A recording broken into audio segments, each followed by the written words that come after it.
नमस्कार, आप देख रहे हैं स्पेशल रिपोर्ट। आपके साथ मैं हूं अंजना ओम कश्यप। आपको दिखाते हैं कि कैसे अब चीन की दादागिरी का दी एंड होने वाला है। बहुत हो गया फरेब धोखा, लेकिन अब चीन के बुरे दिन शुरू होने जा रहे हैं। एक तरफ तो भारत चीन को घेर रहा है, दूसरी तरफ अमेरिका ने भी चीन को घेरने के लिए जाल बिछा दिया है। जी हां, अमेरिका एशिया में अपनी फौज भेज रहा है। 27,000 अमेरिकी सैनिकों की तैनाती एशिया में करेगा अब अमेरिका।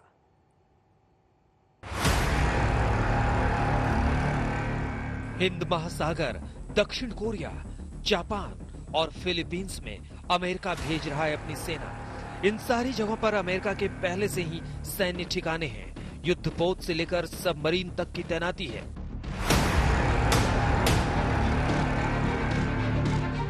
दुनिया के सबसे आधुनिक हथियारों से लैस अमेरिकी सेना आ रही है चीन को सबक सिखाने। भारत कमजोर नहीं है कि वो अमेरिका को न्योता दे। भारत चीन से निपट लेगा, लेकिन निपटना खुद अमेरिका को भी है। इसलिए वो ललकार कर अपनी फौज की तैनाती एशिया रीजन में कर रहा है। इसमें कोई अगर मगर नहीं है। अमेरिका के हजारों सैनिक डेरा डाल चुके हैं, हजारों आने वाले हैं। I just talked about the threat from the Chinese Communist Party. So now threats to India, threats to Vietnam, threats to Malaysia, Indonesia, South China Sea challenges, the Philippines. We're going to make sure we're postured appropriately to counter the PLA. We think that's the challenge of our time, and we're going to make sure we have resources in place to do that. America ने Germany में कम की अपने सैनिकों की तैनाती। 52,000 सैनिकों में से 27,000 चीन को सबक सिखाने मोर्चे पर भेजे गए। अमेरिकी सैनिकों की तैनाती से बढ़ी चीन की चिंता। भारत से पंगा लेना चीन को भारी पड़ सकता है। अब चीन को सीधे सुपर पावर से चुनौती मिली है। अमेरिका ने ये साफ कह दिया है कि वो चीन पर पैनी नजर बनाए रखे है और अगर चीन कोई भी इंडो पैसिफिक रीजन में हरकत करता है तो मिलिट्री एक्शन सहना पड़ेगा। दूसरे शब्दों में कहें तो चीन की सिट्टी पिट्टी गुम है। जैसे बुझने से पहले चिराग आखिरी बार चमकता है, उसी तरह उसने अमेरिका को धमकाने की कोशिश की है। एक बंदर घुड़की सुनिए। अमेरिकी मिसाइल और सेना की तैनाती का चीन पुरजोर विरोध करता है। अगर अमेरिका अपनी जिद पर अड़ा रहता है तो हमारे दरवाजे पर आकर हमें उकसाने जैसी बात होगी। चीन चुप नहीं बैठेगा। हमें उम्मीद है कि जापान और दूसरे देश क्षेत्रीय शांति को बहाल रखने की कोशिश करेंगे। वाकई अमेरिका एशिया के ठिकानों पर इंटरमीडिएट रेंज मिसाइल की तैनाती करने का फैसला कर चुका है। तीर कमान से निकल चुकी है। अमेरिका इसी ताक में भी था।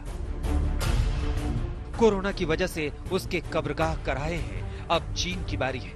कोरोना कांड के बाद चीन चुपचाप बैठ जाता तो उसकी फजीहत के फॉर्मूले तैयार नहीं किए जाते, लेकिन उसे अपनी मिलिट्री की धौंस दिखानी थी।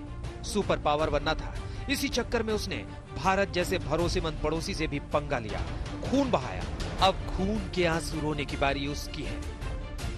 It's tempting for many, particularly in our business communities, who make money in China, to say we must calm tensions and simply accept an increasingly belligerent CCP. That's nonsense. I don't accept that argument. There is no compromise between freedom and authoritarianism. I don't want the future to be shaped by the CCP, and I'd wager no one on this call wants that either.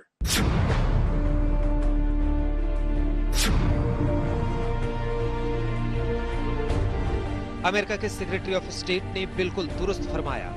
सस्ते सामानों के लालच और मुनाफाखोरी की चाहत में चीन को बेअंदाज नहीं होने दिया जा सकता। एक तो पिछले 2 दशकों में उसने दुनिया में 5 महामारियां बांटी हैं। दूसरे अपने सारे पड़ोसियों की जमीन हथियाने में लगा है। इस दौरान उसने ताइवान की स्वायत्तता का उल्लंघन करते हुए उसके आसमान में अपने लड़ाकू जेट्स भेजे, वियतनाम को दबोचा, साउथ चाइना सी पर आधिपत्य के लिए बनावटी द्वीप तैयार किए, वहां से होने वाले जापान के कारोबार में अड़ंगा लगाया और रही सही कसर हांगकांग की आजादी पर कुठाराघात कर किया। यकीनन चीन ने भस्मासुर की तरह बर्ताव किया है। सूरज को जितना चढ़ना था चढ़ लिया। अब उसका अस्त होना निश्चित है। अमेरिका ने बिना गोली चलाए भी बहुत कुछ सेट कर दिया है। I also think that the Chinese took away from this that the world is now. This isn't the United States confronting China. That the world is now confronting China.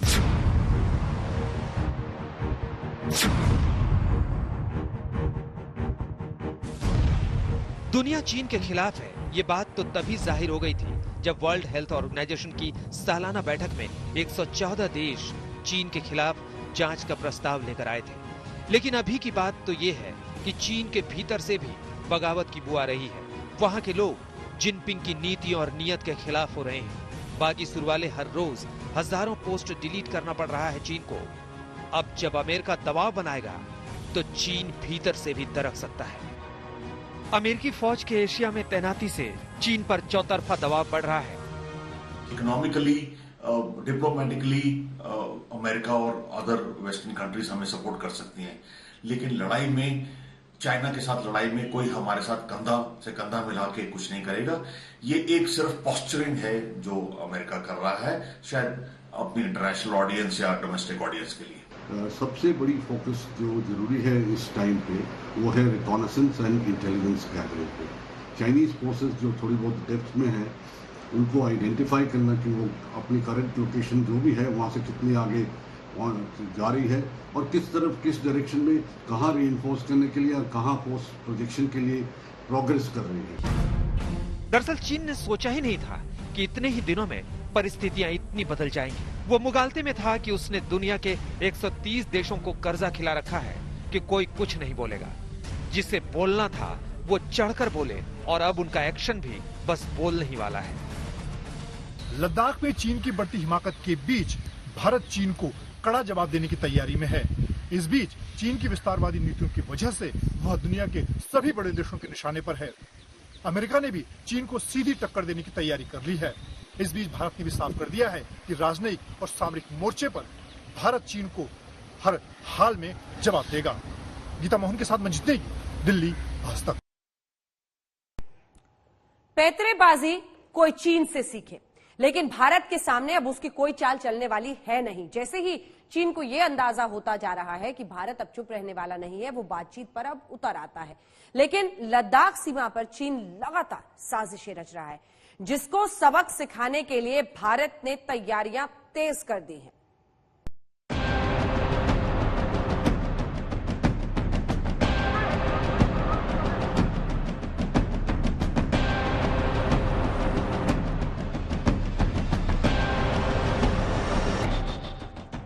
खूबसूरत लेक के करीब चीन का बदसूरत plan.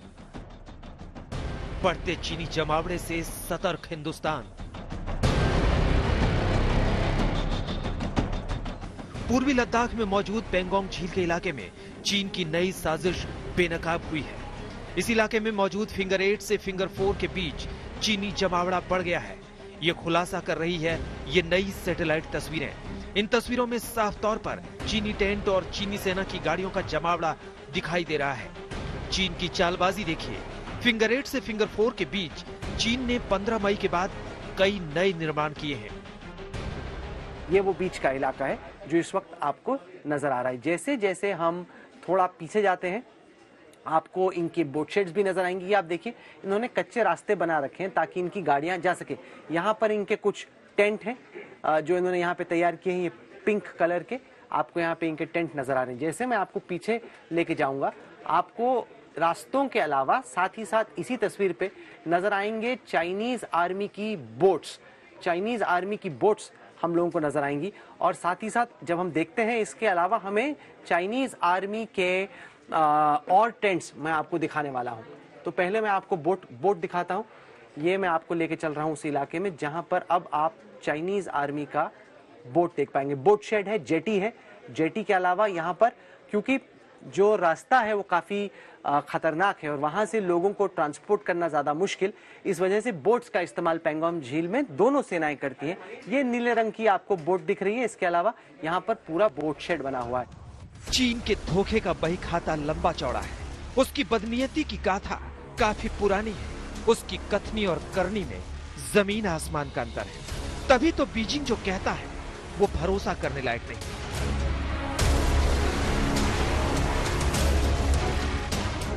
कूटनीति की बिसात पर चीन किसी कायदा कानून को नहीं मानता। वो पावर देखता है, नफा नुकसान देखता है, उसी के हिसाब से वो खुद को ढालता रहता है। 22 जून को हुई कमांडर स्तर की बातचीत में चीन ने मान लिया था कि चीनी सेना 5 मई से पूर्व वाली स्थिति में लौट जाएगी। लेकिन हुआ क्या? चीन ने अपनी फितरत नहीं छोड़ी। उसे गलवान वैली में 4 से 6 किलोमीटर पीछे हटना था, लेकिन 4 दिन बीत जाने के बाद भी उसके गिने चुने जवान ही कुछ टेंट और गाड़ियां करीब 1 किलोमीटर पीछे खिसकी। मतलब चीन ने अब तक अपने वादे पर अमल नहीं किया है। 6 जून को जब भारत और चीन के बीच वो पहली बातचीत हुई थी, जो चीन के निमंत्रण पर हुई थी, उसके ठीक 9 दिन बाद गलवान की वो घटना हो गई। इसीलिए भारत इस बार बहुत ध्यान से आगे बढ़ रहा है। भारत ने चीन से साफ कह दिया है कि आप हमें बताइए कि कब तक आपकी सेना जो है वो सारी चीजों को डिसमेंटल करेगी और लाइन ऑफ एक्चुअल कंट्रोल में अपनी तरफ वापस उस जगह पर जाएगी जो 5 मई से पहले की स्थिति कही जा रही है। चीन की तरफ से भले ही बहुत सारे वादे कर दिए जाते हैं, लेकिन भारत उन चीजों पर अव्वल तो यकीन नहीं कर रहा है। दूसरी चीज ये हो रही है कि भारत ने अपनी तैनाती किसी भी तरीके से चीन के किसी भी आश्वासन पर कम नहीं की है, क्योंकि गलवान घाटी को लेकर चीन एक बात करता है और पेंगोंग त्सो में अचानक अपने सैनिकों की तादाद बढ़ा देता है। तो चीन की कथनी और करनी में फर्क को देखते हुए इस बातचीत के नतीजे के सकारात्मक होने के बावजूद भारत कोई भी चांस लेना नहीं चाहता।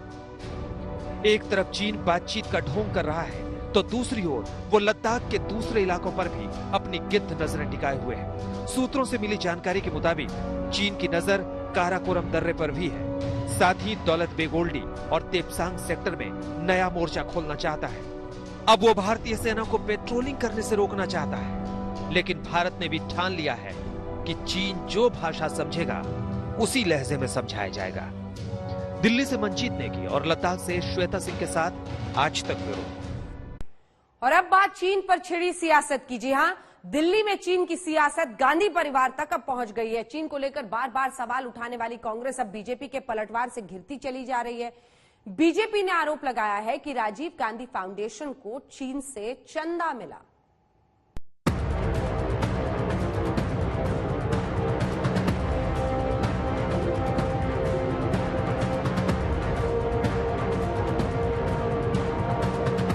एलएसी पर चीन से टकराव चल रहा है और देश में सियासी तलवारें खींची हुई हैं। इस बार बीजेपी अध्यक्ष जेपी नड्डा ने पहली बार कांग्रेस अध्यक्ष सोनिया गांधी पर सीधा हमला बोला। बीजेपी का आरोप है कि प्रधानमंत्री नेशनल रिलीफ फंड से पैसा राजीव गांधी फाउंडेशन में जाता रहा। पीएम नेशनल रिलीफ फंड में भी सोनिया गांधी, राजीव गांधी फाउंडेशन में भी सोनिया गांधी, और जिस प्रकार से पीएम नेशनल रिलीफ फंड का पैसा ये डाइवर्ट होके जा रहा है राजीव गांधी फाउंडेशन में, इट स्पीक्स वॉल्यूम्स। ये बहुत कुछ कहता है कि किस प्रकार केवल और केवल ये जो फाउंडेशन बनाई गई थी, ये पैसे के आदान प्रदान के लिए, पैसे बनाने के लिए और भ्रष्टाचार का एक माध्यम था। एक शेल कंपनी की तरह ये काम कर रही है। कांग्रेस पर आरोप लगाते हुए जेपी नड्डा ने लिखा, पैसे के लिए एक परिवार की भूख ने देश को बर्बाद किया। कांग्रेस की शाही राजवंश ने आत्मलाभ के लिए अनियंत्रित लूट की। इसके लिए उन्हें माफी मांगने की जरूरत है। हम आपको बता दें कि पूर्व प्रधानमंत्री राजीव गांधी के लक्ष्यों को आगे बढ़ाने के लिए 21 जून 1991 को सोनिया गांधी ने राजीव गांधी फाउंडेशन की शुरुआत की थी। फाउंडेशन एजुकेशन, साइंस और टेक्नोलॉजी का प्रमोशन, शोषित और दिव्यांगों के सशक्तिकरण के लिए काम करती है। सोनिया इसकी चेयरपर्सन है। पूर्व प्रधानमंत्री मनमोहन सिंह के अलावा राहुल गांधी, प्रियंका गांधी और पी चिदम्बरम ट्रस्टी हैं। बीजेपी आरोप लगा रही है कि 2005-6 में राजीव गांधी फाउंडेशन को चीन से $3 लाख यानी तब 90 लाख रुपए मिले थे। ऐसा क्यों हुआ? क्या जरूरत पड़ी? कांग्रेस पार्टी जवाब दे कि चीन के साथ इतना प्रेम क्यों बढ़ गया था कि पार्टी के साथ एमओयू हो रहा है, राजीव गांधी फाउंडेशन को चाइनीज एम्बेसी पैसे दे रही है। ऐसे कागज हम नहीं निकाल सकते। इन कागजों का क्या महत्व है? देश की सीमाओं पर चीन की सेना खड़ी है, भीतर आ रही है, और जेपी नड्डा हो, मोदी जी हो, अमित शाह हो, सुबह से शाम तक कांग्रेस से लड़ना चाहते। दुश्मन देश का देश के भीतर घुस रहा है और आप अपने विपक्ष से लड़ाई लड़ने में मसरूफ हैं। सवाल यह है कि यह बहस अभी क्यों छिड़ी है? चीन के मुद्दे पर कांग्रेस ने प्रधानमंत्री नरेंद्र मोदी के बयान पर सवाल उठाए थे। जवाब में बीजेपी अध्यक्ष जेपी नड्डा ने राजीव गांधी फाउंडेशन और चीन का लिंक बता दिया। आज तक ब्यूरो। इमरान खान ने पाकिस्तान की संसद में खड़े होकर दुनिया के सबसे खूंखार आतंकी ओसामा बिन लादेन को शहीद बताया है। इमरान खान को तालिबान खान तो पहले से ही कहा जाता है। लेकिन क्यों कहा जाता है, आज ये भी साफ हो गया। साथ ही इसका भी खुलासा हो गया कि पाकिस्तान को आतंक का एपिसेंटर क्यों कहा जाता है।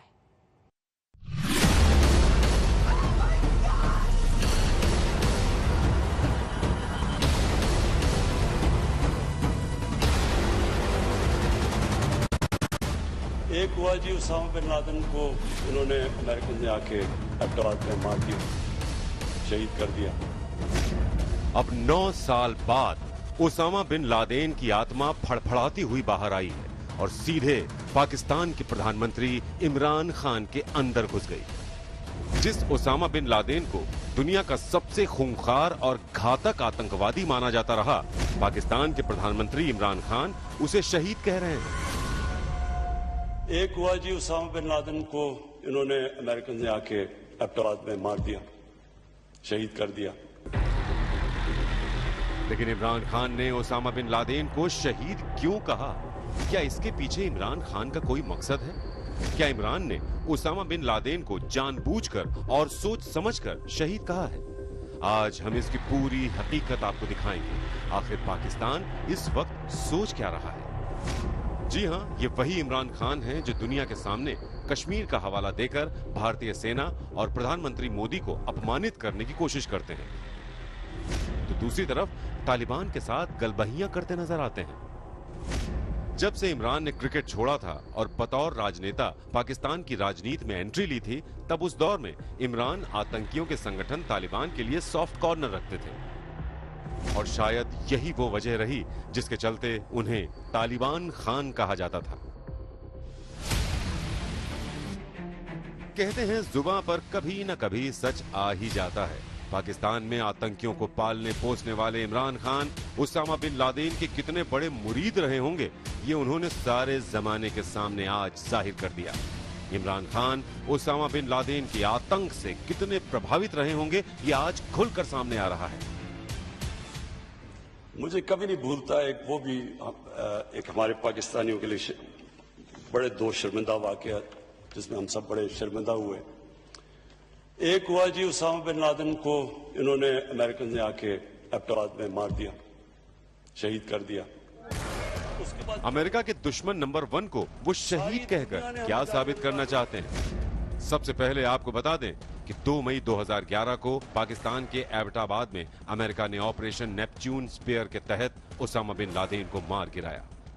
अमेरिका में हुए 9/11 हमलों का मास्टरमाइंड उसामा बिन लादेन, वो उसामा बिन लादेन जिसके आतंक से दुनिया का सबसे पावरफुल मुल्क अमेरिका भी थर्रा उठा।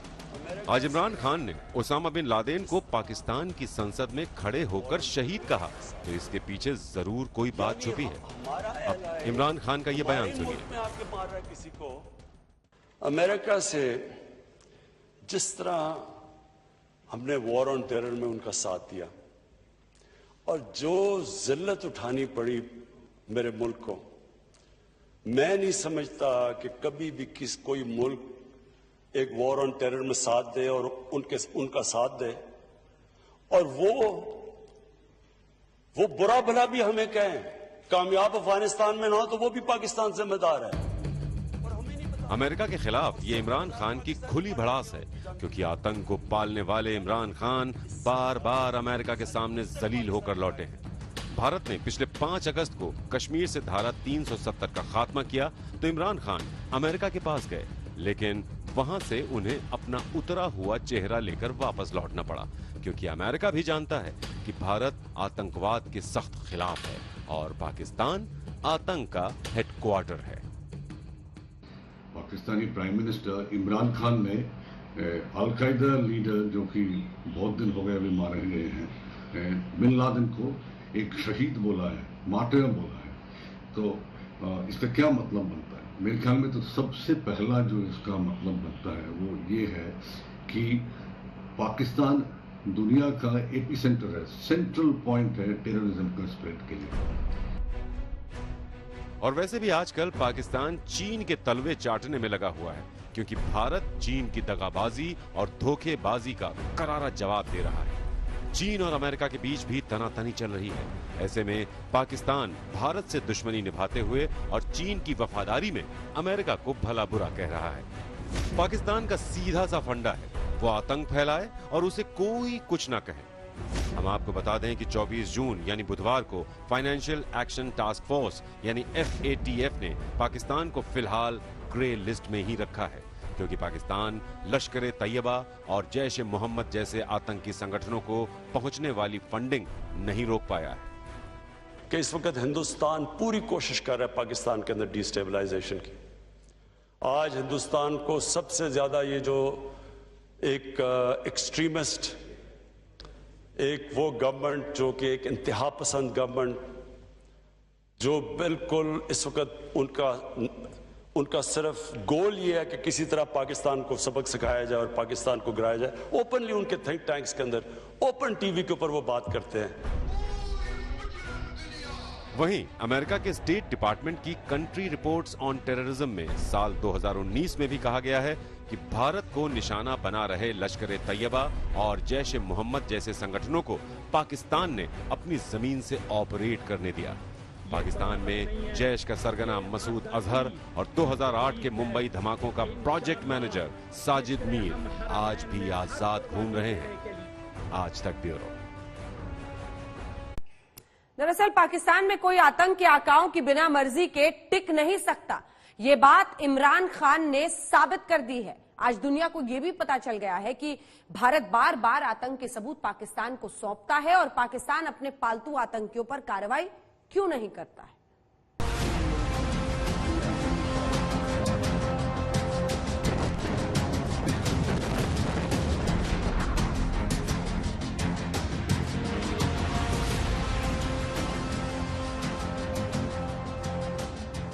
दुनिया के सबसे खूंखार आतंकी रहे ओसामा बिन लादेन को शहीद बताकर यकीनन इमरान खान आतंकियों और आतंकी हमलों को खुलकर सपोर्ट कर रहे हैं।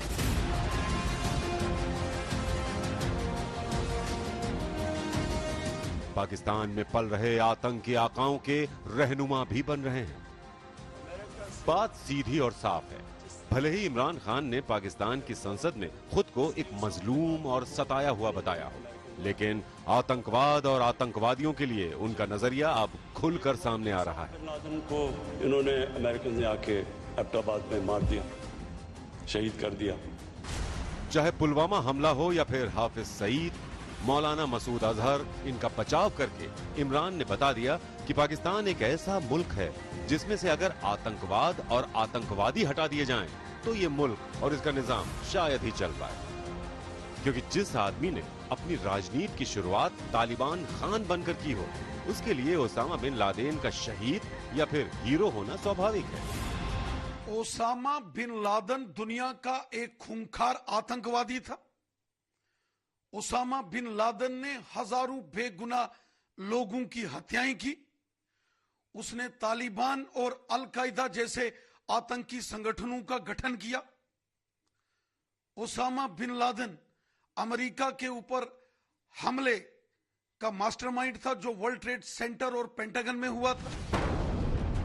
दुनिया के अलग अलग मंचों पर भारत ने न जाने कितनी बार पाकिस्तान को एक्सपोज किया है, न जाने कितनी दफा उसकी जमीन पर पल रहे आतंक के सबूतों का पुलिंदा पेश किया है। 26/11 मुंबई हमले के मास्टरमाइंड हाफिज सईद, मौलाना मसूद अजहर, जकीउर रहमान लखवी पर भारत पूरा डोजियर सौंप चुका है, लेकिन इन आतंकियों पर पाकिस्तान की कार्रवाई अभी तक सिफर ही है और हाफिज सईद आज भी जहर उगलता है।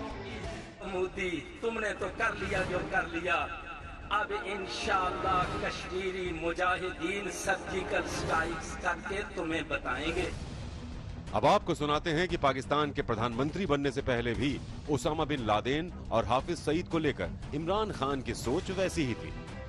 मुंबई का दहशतगर्द मास्टरमाइंड पाकिस्तान में खुला घूमता है, लाहौर में बयान देता है, हिंदुस्तान में खून खौलता है लोगों का। जानना चाहते हैं कि पाकिस्तान की सरकार इस दहशतगर्द को, इस मास्टरमाइंड को क्यों नहीं पकड़ती। आप क्या करेंगे हाफिज सईद? देखिए मेरी बात सुनिए, फिर ये आप कहें, अगर आपके कहने के ऊपर हाफिज सईद को पकड़ लिया और उसको जेल में डाल दिया, मैं आपको यकीन दिला रहा हूं कि आप एक फ्रैंकनस्टाइन क्रिएट करेंगे और ज्यादा लोग वो मार्टर बन जाएंगे। तो फ्रैंकनस्टाइन है। पहले मेरी बात सुने, देखिए आपको कहना ये चाहिए कि पाकिस्तानी गवर्नमेंट को हम सारे सबूत देंगे, जो भी हमारे पास सबूत हैं और जो नया पाकिस्तान बनेगा आप कहेंगे हम वहां जाके केस लड़ेंगे सबूत देके अदालत में और हम कन्विक्ट करवाएंगे उसको। देखिए, अगर आप ये करते हैं तो मैं फिर से आपको कह रहा हूं कि सद्दाम हुसैन के और उसके उसामा बिन लादेन के केस में फ़र्क ये था कि सद्दाम हुसैन को एक ड्यू प्रोसेस ऑफ लॉ के ज़रिए सज़ा दी गई, उसामा बिन लादेन को कत्ल किया गया। उसका फ़र्क यह है कि उसामा बिन लादेन कल्ट बन चुका है। दुनिया भर में पाकिस्तान की ब्रांडिंग एक आतंकवादी मुल्क के तौर पर हो चुकी है। आज की तारीख में इमरान खान उसामा बिन लादेन को शहीद बता रहे हैं और भारत के खिलाफ आतंक को बढ़ावा दे रहे हैं। इसीलिए पाकिस्तान चीन की गुलामी भी कर रहा है, क्योंकि चीन भी पाकिस्तान में पल रहे आतंकियों पर चुप्पी साध जाता है। उरी हमले के बाद भी चीन ने पाकिस्तान का बचाव करने की कोशिश की थी। आज तक ब्यूरो। आतंकी धरती से आकाओं ने हुक्म दिया तो कश्मीर में आज दो आतंकी हमले हुए, लेकिन पाकिस्तान में बैठे आतंकी ये नहीं जानते कि ये भारत की फौज है। वो जितने आतंकी भेजेगा सब के सब मारे जाएंगे।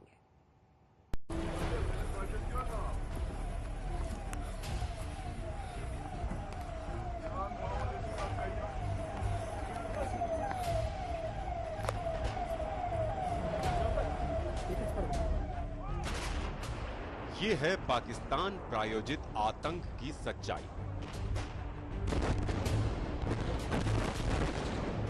जिसको अब पाकिस्तान के प्रधानमंत्री कबूल भी करने लगे। पाकिस्तान का एक सूत्री एजेंडा है कि आतंकियों को बाहर एक्सपोर्ट करना और आतंकी हमले करवाना। 26 जून को पाकिस्तान के पालतू आतंकियों ने कश्मीर में एक के बाद एक 2 आतंकी हमले किए, लेकिन भारतीय फौज ने भी आतंक को ध्वस्त कर दिया। अनंतनाग के बिजबेहरा में आतंकियों ने सुरक्षा बलों को निशाना बनाया, जबकि जम्मू कश्मीर के त्राल में भारतीय फौज ने 3 नापाक आतंकियों को मौत के घाट उतार दिया।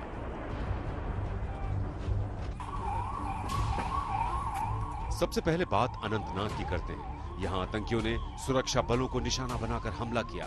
इस हमले में सीआरपीएफ का एक जवान शहीद हो गया, वहीं एक 12 साल के बच्चे की गोली लगने से मौत हो गई। बिल्कुल हम इस समय मौजूद है ग्राउंड जीरो पे। आपको बता दूं कि कुछ समय पहले यहाँ पे मिलिटेंट्स ने सीआरपीएफ पेट्रोलिंग पार्टी पर हमला किया है। बिल्कुल ये वो जो है जहाँ पे मिलिटेंट्स ने ये हमला किया है। आपको बता दूं कि इसमें एक जवान गंभीर रूप से घायल हो गया है, जिसको हॉस्पिटल इलाज के लिए भेजा गया है। फिलहाल आप यहाँ पे देख सकते हो एक्सक्लूसिव विजुअल कि किस तरह यहाँ पे सिक्योरिटी फोर्स ने इस समय पूरे इलाके को कॉर्डन में लिया है। आपको बता दूं कि ये इलाका जो है ये काफी ज्यादा सिक्योरिटी जोन माना जाता है, जहाँ पे मिलिटेंट्स ने हमला किया है सीआरपीएफ पेट्रोलिंग पार्टी पे। आप देख सकते हो इस समय किस तरह यहाँ पे सिक्योरिटी फोर्स ने इस समय पूरे इलाके को कॉर्डन में लिया है। आप देख सकते हो एक्सक्लूसिव विजुअल्स की यहाँ पे सीआरपीएफ पेट्रोलिंग पार्टी पर ये हमला किया गया है। आपको बता दूं कि उसके फौरन बाद ही यहाँ पे जो मिलिटेंट्स है वो भागने में कामयाब हो गया, लेकिन आपको बता दूं कि फिलहाल इस इलाके को पूरी तरह से सिक्योरिटी फोर्स ने घेर लिया है। अनंतनाग के बिजहेरा में सुरक्षा कर्मी पेट्रोलिंग कर रहे थे। इसी दौरान हथियारों से लैस आतंकी मोटरसाइकिल पर आए और पेट्रोलिंग कर रहे जवानों पर हमला कर दिया।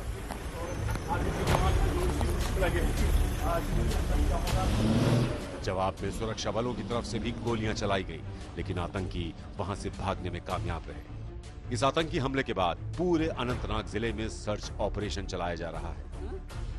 इससे पहले त्राल में हुई मुठभेड़ में सुरक्षा बलों ने 3 आतंकियों को ढेर कर दिया था। ये मुठभेड़ गुरुवार रात से ही चल रही थी। मुठभेड़ में 2 आतंकियों की लाश बरामद की गई है, तीसरे की तलाश की जा रही है। लद्दाख में भूकंप के झटके महसूस किए गए हैं और फिलहाल जानकारी आ रही है कि रिक्टर स्केल पर उसकी तीव्रता 4.5 आंकी गई है। बड़ी खबर इस वक्त की हम आपको बता रहे हैं। लद्दाख में भूकंप की तीव्रता 4.5 बताई जा रही है।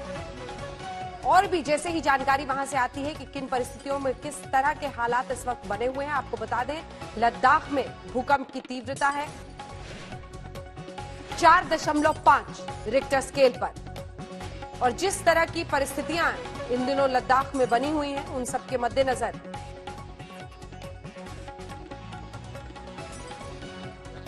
खबर बढ़ी, क्योंकि हमने देश के कई हिस्सों में देखा है इस तरह के भूकंप के झटके, जिसमें खास तौर पर लगातार बार बार दिल्ली में एनसीआर में आते रहे हैं। अब लद्दाख में श्वेता सिंह हमारी सहयोगी लगातार वहां से रिपोर्टिंग करी है। श्वेता, आप वहां पर मौजूद हैं। लद्दाख में भूकंप के झटके और तीव्रता 4.5 मापी गई है रिक्टर स्केल पर। जी अंजना, इस तरह की जानकारी मिल रही है। हालांकि चूंकि यहाँ की डेंसिटी ऑफ पॉपुलेशन इतना कम रहता है कि आपको ना तो सड़कों पर जाता हुआ कोई महसूस होगा और इस तीव्रता को महसूस कम किया गया। अगर मैं सिर्फ अपनी बात भी कर लूं तो एहसास इसका नहीं था, इसके बावजूद कि मैं इस समय 4वीं मंजिल पर हूँ, उसके बावजूद कोई फीलिंग वैसी नहीं आई थी। लेकिन हाँ, इस तरह की खबरें जब प्रशासन की तरफ से दी गई कि 8:15 बजे के करीब यहाँ पर भूकंप आया था, तो स्थानीय लोगों से भी जो मैंने पूछा है तब से, उनमें से कोई भी इस बात की तस्दीक नहीं कर रहा है कि वो महसूस कर पाया है। लेकिन अब जैसे ही ये बात सामने आएगी अंजना की ये जमीन के कितना नीचे रहा था, जैसे 25 किलोमीटर नीचे बताया जा रहा है कि अभी इसका केंद्र रहा है, तो उस हिसाब से 4.5 की तीव्रता महसूस तो नहीं की गई। लेकिन हाँ, ये खबर जानने के बाद जरूर लोग थोड़े से चिंतित हो गए थे अंजना। बिल्कुल, श्वेता सिंह हमारी सहयोगी जानकारी देती हुई। भूकंप का केंद्र जमीन से 25 किलोमीटर नीचे होने की वजह से बहुत ज्यादा एहसास नहीं हो पाया। इसी के साथ स्पेशल रिपोर्ट में इतना ही। देश दुनिया के बाकी खबरों के लिए आप देखते रहिए आज तक।